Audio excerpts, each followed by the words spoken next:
Bonjour, ici France Bergeron et bienvenue à Parole d'auteur. Mon invitée de cette semaine est musicienne, auteure, compositrice et poète. Magda Farès est aussi récipiendaire de plusieurs prix en poésie et en éducation.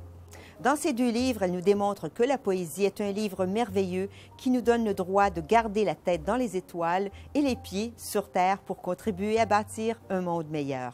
C'est à travers ses yeux et son cœur d'enfant qu'elle nous offre une nourriture pour l'âme et pour le cœur. Bonne émission. Bonjour Magda et bienvenue à Parole d'auteur. Bonjour France, merci de me recevoir aujourd'hui.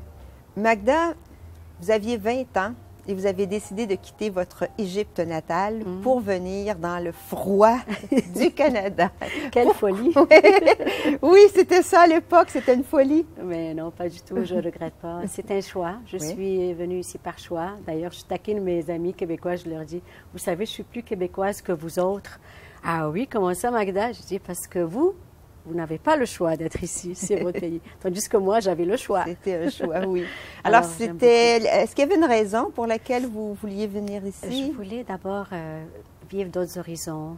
Je voudrais comme aller voir qu'est-ce que ça a l'air de l'autre côté, où est-ce qu'on a plus de liberté, plus de considération pour la femme, pour la liberté d'expression et tout ça. Alors, oui. Je ne regrette pas. Non, je présume, parce que vous avez fait vraiment une très belle carrière. Merci. Vous êtes musicienne, comme je le disais en entrée, vous êtes musicienne aussi, auteure, vous avez été enseignante, vous avez enseigné la musique aussi. J'ai enseigné la musique au primaire, une carrière qui a duré 15 ans, et par la suite, j'ai enseigné à la maternelle pendant 17 ans, toujours à la même école, à Louis-la-Fortune, à Delson. Alors, j'ai une carrière de 32 ans. Oui. Et l'écriture, c'est entré... Est-ce que vous vous rappelez les premiers poèmes que vous avez écrits? C'est drôle, l'écriture est venue à travers la musique. D'abord, la première chose que j'ai écrite, c'était une chanson. C'est une chanson qui s'appelle Alexandrie, c'est ma ville natale. Et d'abord, c'était bien sûr un poème que j'ai mis en musique par la suite. Et après, j'ai écrit d'autres chansons. Et à travers l'écriture des chansons, l'inspiration m'est venue pour écrire des poèmes à travers les paysages, les voyages que j'ai faits, les situations de la vie, à travers ma foi aussi, parce que je suis très croyante. C'est quelque chose qui m'habite à l'intérieur de moi. Mais ça, vous êtes... Oui, mais pour venir ici, justement, je ne veux pas trop insister, mais pour décider seul de quitter son pays, de venir, il y avait sûrement beaucoup d'éléments qui vous motivaient à venir. Il y a tout le travail aussi que vous avez fait avec les jeunes, que je trouve assez exceptionnel, comme prof de musique, comme prof de maternelle. La musique, elle est toujours présente, toujours présente, oui. C'est sûr, quand on quitte notre pays, ça demande beaucoup de courage. Dans un sens, on va vers l'inconnu. Mais j'étais toujours habitée par cette confiance que j'allais réussir, que peu importe les épreuves, les difficultés, j'avais la foi que j'allais réussir. Puis je pense que c'est lui en haut qui m'a aidée, parce que c'était pas toujours facile. Mais je remercie la vie. J'ai été choyée, j'ai eu beaucoup de belles choses qui me sont arrivées. Et vous dites que vous avez été motivée aussi par des voyages, donc vous vous êtes promenée pour le plaisir ou et pour le plaisir et pour découvrir des belles. C'est toujours dans un but d'apprendre. C'est pas juste pour avoir du plaisir, mais pour apprendre. J'apprends des gens qui sont là, c'est des perles, les gens qu'on rencontre, la Terre Sainte, ça m'a beaucoup, beaucoup touchée. En Palestine, Israël. C'est un endroit magnifique. J'ai écrit un de mes plus beaux poèmes là. En France, je suis allée aux États-Unis, je suis allée en Grèce, un petit peu partout. Je trouve que c'est des endroits magnifiques, les montagnes, la nature. C'est tellement beau, Et ce sont ces images que vous mettez en mots, en fin de compte. Il y a des gens qui vont faire beaucoup de photos, mais vous transformez ces images en poèmes. Et puis, je suis une poète engagée aussi. Je ne suis pas juste la tête dans les étoiles, parce que la poésie, pour moi, elle a 2 volets. Elle a un volet, bien sûr, imaginaire, beauté. On est relié avec l'infini.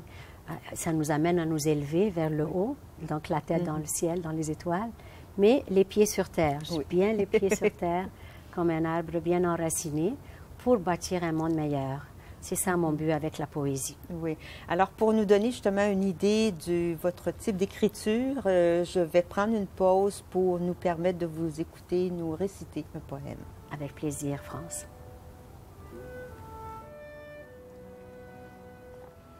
L'envol. Par un beau matin, après une longue nuit, nous nous envolâmes enfin dans le ciel des pays. Nos ailes se cognèrent aux portes de l'égoïsme, aux barreaux de la misère, de la peur, du terrorisme. Nos ailes se frottèrent aux portes de l'indifférence. Nos yeux se sont ouverts sur la haine et la démence. Nos ailes se cognèrent aux portes de la bêtise, de la mort, de la guerre, pour tant de convoitises. Nos ailes frappèrent aux portes du silence, aux larmes des filles mères, pleurant leur enfance. Nos ailes se cognèrent aux portes de la nuit noire, aux cris de la terre, au son du désespoir. Les anges décidèrent que c'en était assez. Le ciel s'est ouvert, d'une voix ils entonnèrent. Place à la lumière, le pire est passé. Alors nos ailes se cognèrent aux portes de l'amour, et la magie opère, c'est la loi de l'amour. Par un beau matin, après la longue nuit, nous nous envolâmes enfin plus loin que l'infini. Magda, quelle est la personne qui vous a le plus influencé? Ah, c'est sans contredit, c'est sûr, c'est maman. Ma mère était musicienne, elle était une personne humaine très chaleureuse. Elle aimait conter des blagues, elle aimait conter des histoires, puis on était tous suspendus à ses lèvres. Et elle nous a eu bien des fois, elle nous a joué des tours. Puis, en tout cas, c'est vraiment un être extraordinaire.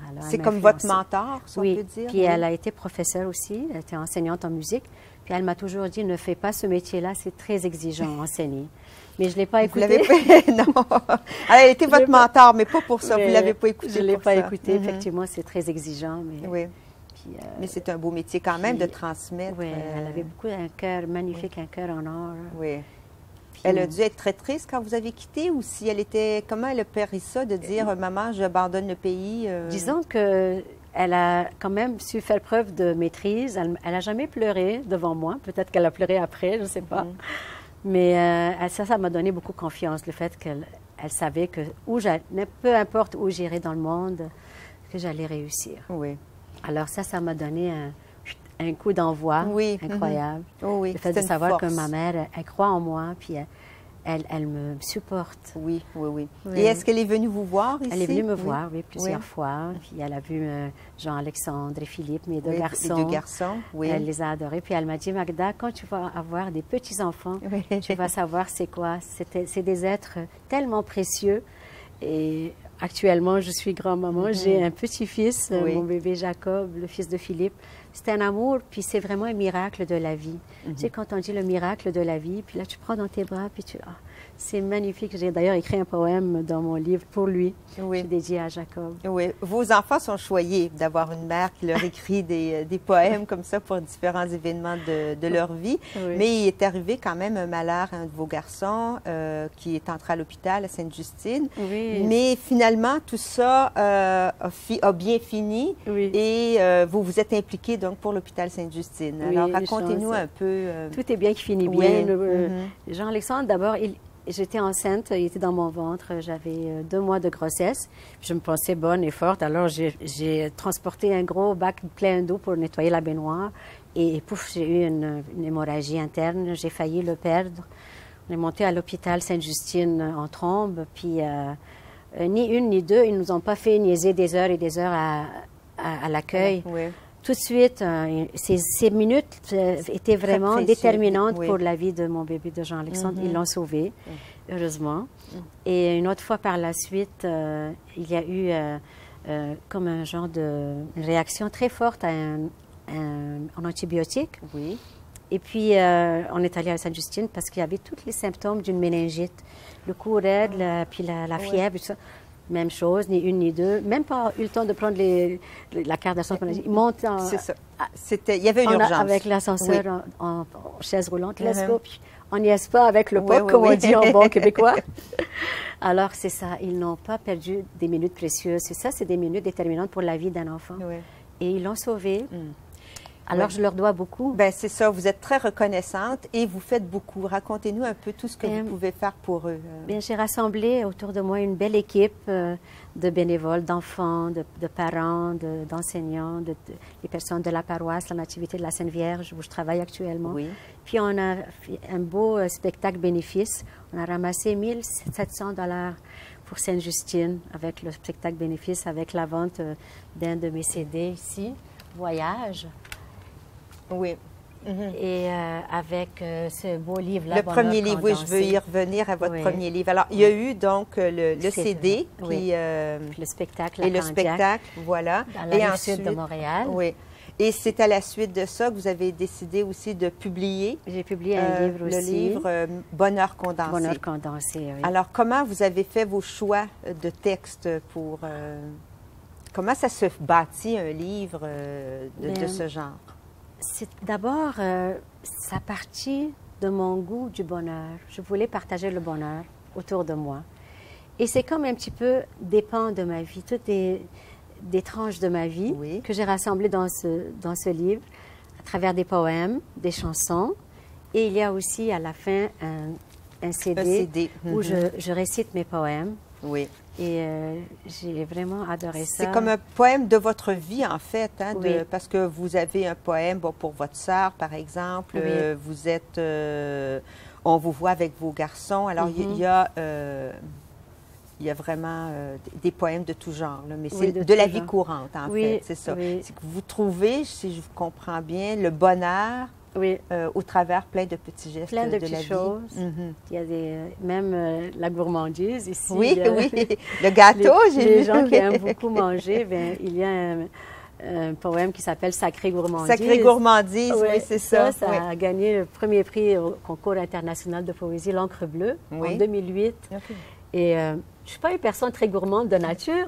Mais vous aimez écrire sur le sujet. Mais disons que je me suis mis dans la peau d'un gourmand. Puis dans la vraie vie, je suis plus une gourmette.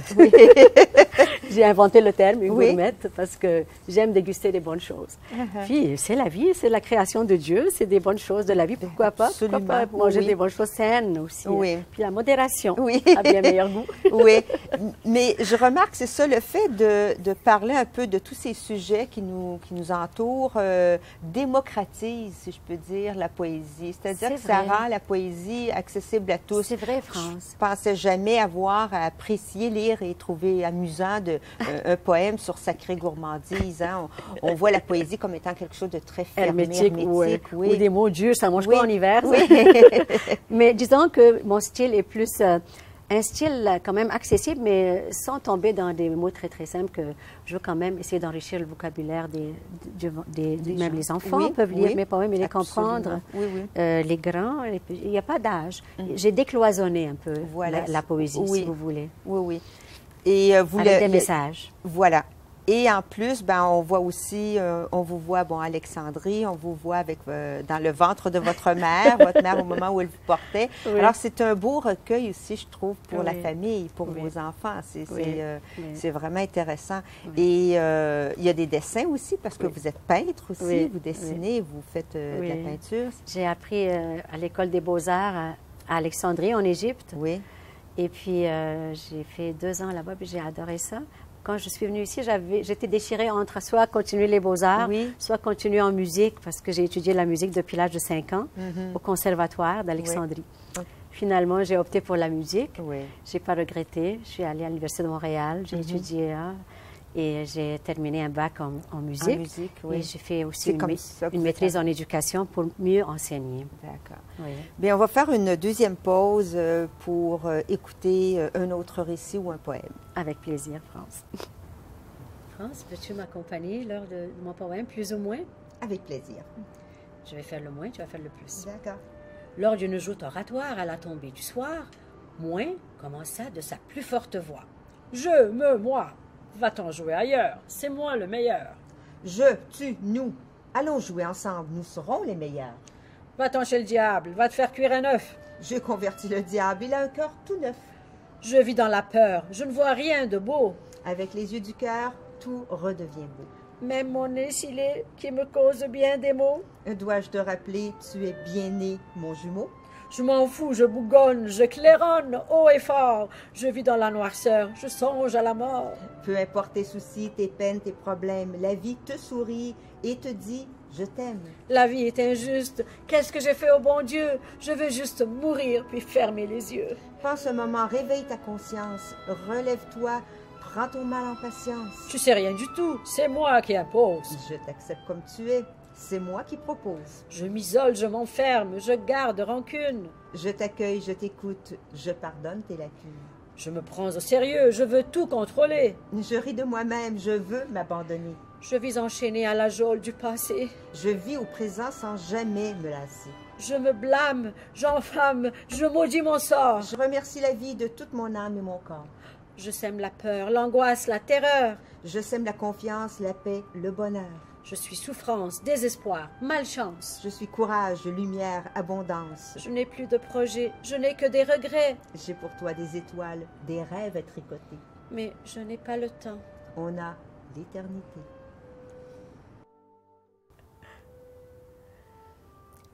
Magda, en 2014, vous avez publié un deuxième recueil, Émerveillement. Oui. Quelques années plus tard, après le Bonheur condensé, comment vous est venue l'idée de poursuivre ce travail-là? C'est que depuis Bonheur condensé, j'en ai écrit plein de... J'avais toujours des livres comme ça sur moi, Oui. que je mets dans ma sacoche. Puis je me suis dit, ben mon Dieu, ça ferait quasiment... je serais due pour écrire un deuxième recueil de poésie parce que mes amis me disaient, c'est dommage, là, tu les écris, tu les mets dans tes tiroirs. Oui, tu les gardes Ben, pour toi. J'ai dit, ce serait le fun. J'ai dit, OK. Fait que j'ai mis tout ça, mon projet, de mettre tous les poèmes, les chansons dans un livre. Il y a quelques-uns quand même qui sont dans Bonheur condensé qui se retrouvent pas pour faire une suite. Oui. Mais il y en a plusieurs qui ne sont pas là-dedans. C'est des nouveaux. Mhm. 177 poèmes et chansons. Oui, 177. Oui. C'est quand même beaucoup. Et je remarque qu'occasionnellement, il n'y en a pas beaucoup, mais aussi vous avez les versions arabes. Donc, est-ce que Oui. vous écrivez en arabe ou en français en premier? D'abord en français, Oui. puis le refrain est en arabe, c'est Oui. franco-arabe. Uh-huh. C'est la chanson d'Alexandrie. Oui. C'est À quel ma ville moment natale. oui, à quel moment vous aviez... Ben, en fait, je vois ici, j'ai même la réponse à ma propre Oui. question. En chanson écrite dans l'avion au-dessus de l'Atlantique entre Alexandrie et Montréal en 1975. Oui. Il faut le faire quand même. Hein? On est dans l'avion et on pense à écrire une chanson. C'est parce que c'était un vol vraiment déterminant dans ma vie. Oui. L'avion m'a amené d'Alexandrie à Oui. Montréal. Oui. Donc, je me suis dit, il faut bien que j'écrive quelque chose pour tourner la page, Oui. une page dans ma vie. Là. Oui, oui. C'était important. Mais c'était pas pour une tristesse, c'était pas dans Pas du tout. Non, C'est non. une chanson très joyeuse, Oui. plein de soleil. J'ai un superbe vol d'oiseaux entre le ciel et l'eau. C'est un sourire qui luit sur le visage de la nuit. C'est un bateau qui part, mais pour aller nulle part, flotter sans lendemain vers l'horizon lointain. C'est bien. Et encore une fois, est-ce que c'est pour vos... Est-ce que vous pensez à vos enfants, aux descendants, si je peux dire, lorsque vous mettez des photos comme ça de la famille? Je trouve ça très, très intéressant. Oui, peut-être d'une certaine façon, mais aussi pour mes amis, pour mes élèves qui m'ont connue, mes collègues, Mhm. les personnes. Et pour mieux me connaître, mieux me comprendre, bien, c'est bon de savoir les racines des Oui. personnes. Voilà. On aime ça, se faire raconter des belles histoires et toutes les histoires qui ont bercé mon enfance, bien, c'est là-dedans. Oui. Et c'est La rempli. culture de l'Égypte. Oui, c'est vraiment rempli Une partie de moi, très belles histoires. Comme le café oui. turc, là. Oui, petit oui, clin oui, d'œil, le là. petit clin d'œil, un cœur À la même dans vie. le marque du café. Ah, Oui. incroyable. Ça, Oui. c'est une histoire incroyable, France, parce Mhm. que des fois, tu te dis, mon Dieu, quelle synchronicité, au bon moment, il Oui. m'arrive telle affaire. C'est des petits clins d'œil de Dieu, Mhm. comme un petit clin Oui. d'Dieu. Oui, oui. Alors, j'ai trouvé un cœur dans le fromage à la crème. Oui. J'ai trouvé un cœur dans ma tasse de café, dans le marque Oui, du ben, café. on le voit très bien. La C'est photo vrai, le à la montre page. très bien, là, C'est- ici, dans le marque et ici, dans le Oui. fromage. Oui, C'est oui, on le voit incroyable. très bien. Oui. Ça, là, tu dis, mettons, ben, Mhm. pincez-moi, là, j'ai Oui. rêvé. Et je dis, je vais prendre mon appareil photo, je vais prendre la photo, comme ça, je vais être sûre que je n'ai pas rêvé. Oui. Et vous faites Symbole aussi de- des ateliers. Parlez-moi un peu comment vous est venue l'idée de faire des ateliers. Dans le fond, après que j'ai publié mes livres, comme je fais partie moi, du Cercle des poètes de la Montérégie, Oui. et puis souvent, ça me nourrit mon goût de la poésie. On se donne des thèmes, on écrit et on se rencontre une fois par mois. Puis j'organise aussi des récitals avec eux, puis on a des belles rencontres poétiques. Puis à un moment donné, les bibliothèques m'ont demandé, mais pourquoi vous ne viendrez pas? Je dis avec plaisir. Alors ils m'ont invité, les bibliothèques, à aller faire des ateliers de création poétique et tout ça. Et dernièrement, j'en ai donné un, la bibliothèque de Delsun. Et j'ai été très émue par la réaction d'un de mes amis, un couple. Justement, il lisait un de mes poèmes qui s'appelle L'Envol. Oui. C'était à propos d'Angèle et Angelo. C'est deux personnages que j'ai créés dans mes contes pour enfants. Oui. Angèle et Angelo, c'est deux anges jumeaux. Et ils vivaient ensemble, très, très heureux. Ils s'aimaient beaucoup, jusqu'à temps qu'ils décident d'être plus compétitifs. Alors, ils se sont dit, là, non, c'est moi qui vais aller toucher le plus haut nuage dans le ciel. Non, c'est moi qui vais y aller. Fait que finalement, ils se sont chicanés. Ils se sont couchés les larmes aux yeux. Et dans la nuit, une belle étoile leur est apparue, leur a dit, arrêtez de vous chicaner. Si vous touchez vos ailes ensemble et vous donnez un élan, vous allez arriver les deux en même temps et vous allez toucher le plus haut nuage et vous allez gagner tous les deux. Et c'est ainsi qu'ils ont fait. Et pour dire que vraiment, pour être fort, il faut être solidaire, non pas compétitif. Voilà. Donc, ça rejoint le poème L'Envol, qui est dans mon livre Émerveillement. Oui. Et vous avez aussi eu beaucoup de prix. Vous participez à certains concours, mais vous êtes vraiment récompensé. C'est un bonheur pour vous, sûrement? J'ai été choyée par la vie. J'ai été chanceuse. Mais peut-être que j'étais au bon moment, au bon endroit avec mes poèmes. Les gens avaient besoin d'écouter ce message-là. La musique parle a gagné en 2011 le concours international de poésie L'Encre bleue en France pour la catégorie francophone. Oui. C'est la musique, c'est ma fibre. Oui. Alors j'ai pas pu C'était un poème très beau qui parle. Je parle à la musique, c'est un dialogue. Je dis ô musique, quel est ton secret? Alors à la fin du poème, elle me répond, elle me dit apprendre à écouter, apprendre à aimer. À l'oreille de ton cœur, je viendrai parler. C'est vraiment très beau. Merci. Oui. Alors, donc, les chansons, la poésie, c'est vraiment aussi ce qui vous intéresse beaucoup, ce qui vous motive actuellement, mais j'ai l'impression que ça va toujours faire partie de votre vie. Est-ce qu'il y a des projets d'avenir? Les enfants, j'aimerais beaucoup leur donner ce que j'ai appris de mieux par le jeu, par les chants, par la musique, par... aussi s'entourer autour de la foi, parce que c'est ça qui va nous rester. Un coup qu'on va aller 6 pieds sous terre, qu'est-ce qui va rester de nous? C'est notre âme, c'est les bonnes actions qu'on a faites. Alors, c'est le temps de sensibiliser nos enfants à ces belles valeurs-là, la valeur de l'amour. Oui. Alors, sur ces belles paroles, on va se laisser tout en écoutant de la musique jouée par vous. Ah, merci.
Mon invité nous a offert cette semaine ce temps rempli de petits bonheurs. Ses livres, ses poèmes surtout sont à lire et à relire. Sur ce, bonne semaine, mais surtout, bonne lecture. Bonjour, mon nom est Louis Aymon, je suis auteur jeunesse et la semaine prochaine, j'aurai le plaisir d'être l'invité de France Bergeron à l'émission Paroles d'auteur. J'espère que vous serez là aussi.